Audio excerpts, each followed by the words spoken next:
Assalamualaikum warahmatullahi wabarakatuh. Sampai jumpa kembali di channel Santripreneur. Kali ini saya berada di kebun yang jaraknya agak jauh dari rumah, perkiraan berkisar 1 km dari rumah. Kali ini kita akan melakukan update. Ini kita sudah melakukan penyemaian kakao kembali untuk klon MCC02. Dan ini jumlahnya kurang lebih ada 100 lebih ya, 100 lebih dari biji kakao MCC02, dan ini berusia 2 minggu pasca semai. Nah, kali ini kita akan melakukan penyemaian sendiri seperti biasa kita lakukan untuk memenuhi kebutuhan kita penanaman kakao yang akan kita tanam di kebun. Nah, ini kebun kita nih. Ini udah melakukan pembersihan. Kita mengalami kekurangan bibit pohon ya. Akhirnya kita melakukan penyemaian kembali. Nah, ini dia pohonnya. Ini sisaan ya, yang kemarin baru kita tanam di sini kurang lebih ada di 50 ya, 50 pohon. Ini lahan baru lagi nih, beda. Dan kita melakukan penyemaian. Hari ini di hari Sabtu. Hari Sabtu di bulan Januari, musim penghujan. Ini hujan di area Banten ini cukup intens. Yang malam terjadi hujan yang cukup signifikan dan intensitasnya tinggi. Maka daripada itu, ketika melakukan penyemaian kakao perlu adanya naungan.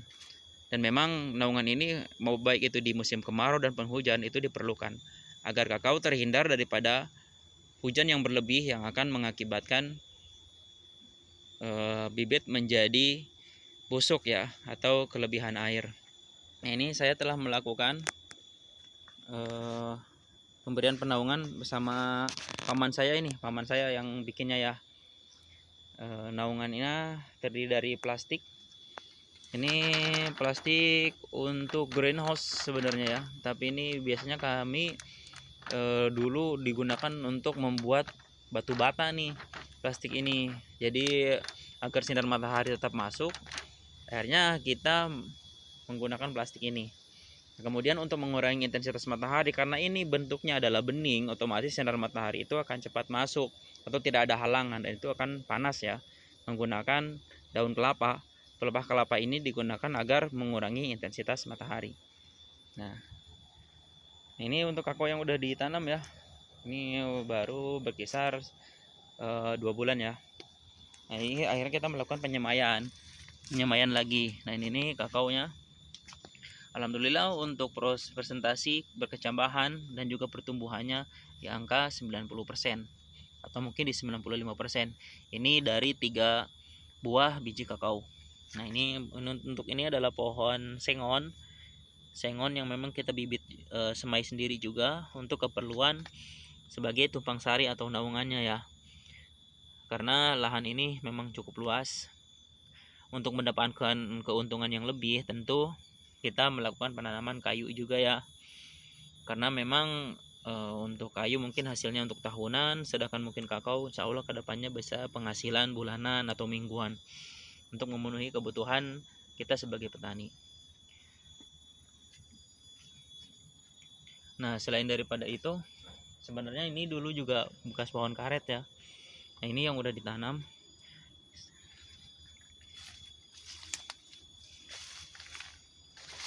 Ini untuk paman saya masih belum melakukan pembersihan kembali lah dari kakaonya. Ini sempat saya update 1 kali sebenarnya, yang judul videonya apakah bagus lahan seperti ini ditanamin di kakao ya. Tapi ternyata ini hasilnya bagus, alhamdulillah.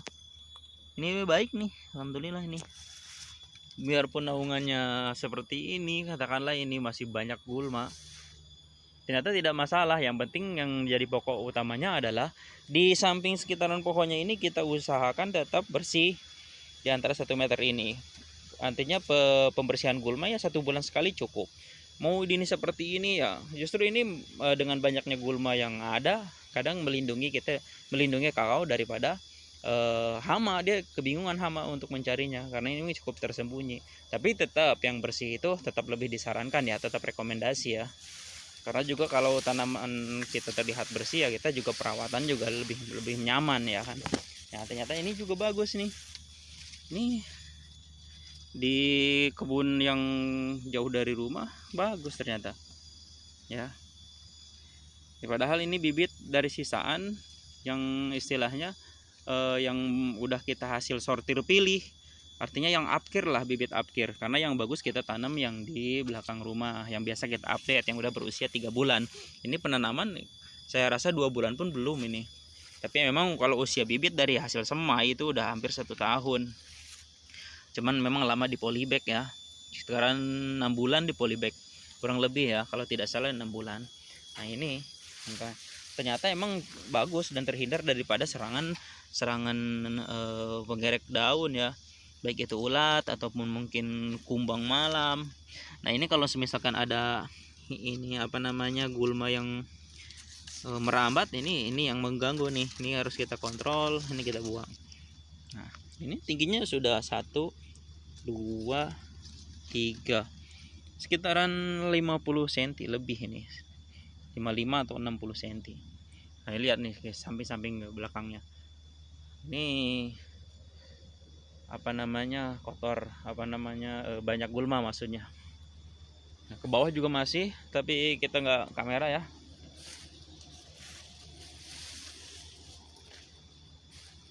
Nah ini keadaan kebunnya nih, belum dibersihkan nih. Mungkin kalau semisalkan ada ini apa namanya penyemaian yang di sini sudah siap untuk ditanam, mungkin baru kita bersihkan ini bersama paman ini. Nah ini juga, ini menggunakan pemupukan NPK 16 ya, biasa untuk starter gunakan NPK 16 karena dia kaya unsur hara, maksudnya kaya dengan unsur NPK-nya gitu. NPK-nya itu nitrogen, fosfat, kaliumnya itu seimbang ya, dan juga ada unsur-unsur yang lain. Maaf ini saya tidak melakukan dubbing, ini live langsung, intinya nggak saya edit ini. Kalau misalkan ada omongan-omongan atau pembicaraan yang memang agak susah ya. Nah, ini bibitnya emang upkir sebenarnya, tapi ya masih alhamdulillah segini, bagus alhamdulillah. Tapi nah kita lihat nih yang ini juga nih, itu juga. Nah, ini udah dibersihin.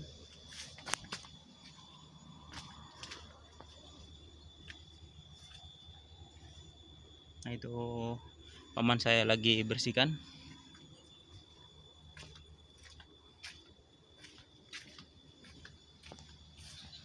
Nah ini juga.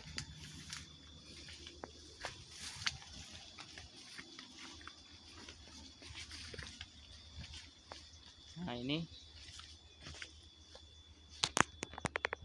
nah bagus juga ya.